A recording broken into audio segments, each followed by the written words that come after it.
Good afternoon. What a fitting tribute and what a spot to put that between General Mills and myself.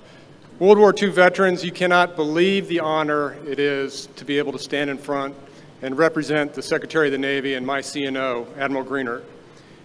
We also have a very sizable contingent of Navy veterans here today, so for today, we're going to have to stick together.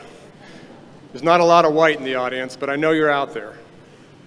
There's many people that could not be with us here today, and I want to just take a second and pause and recognize all the other soldiers, sailors, airmen, and Marines from the war who could not be with us today and have served their noble country. We remember their sacrifices, bravery, and dedication today as well. I'm humbled to be in the presence of so many American heroes. It is a particular honor for me today to share this moment from the representatives from the USS Indianapolis, survivors of the cruiser ship sinking 70 years ago, a sinking that led to the greatest loss of life at sea in the Navy ever. Throughout the war, the Indianapolis and her crew inflicted heavy damage on the transports across the Pacific. They shot down many enemy aircraft, provided critical fire support for landings to make it possible for the extraordinary victory over a highly skilled, hostile, and relentless Pacific military power.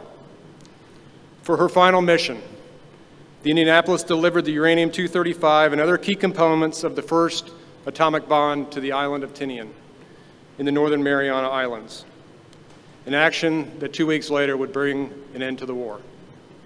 After completing the delivery on July 30th, 1945, the ship carrying almost 1,200 crewmen was torpedoed by a Japanese submarine, and she suffered catastrophic damage.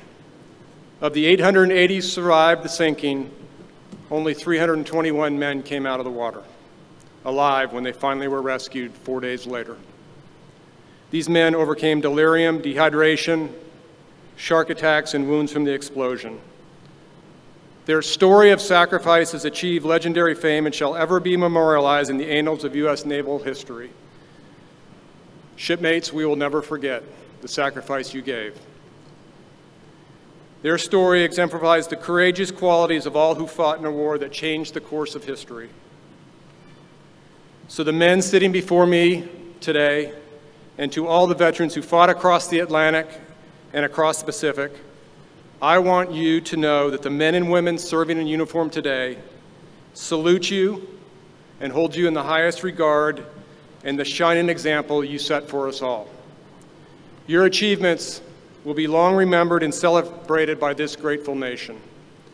As others have said, you truly are this country's greatest generation. Thank you once again for giving me the distinct honor to see and speak to you today. May God bless you. May God bless the United States of America.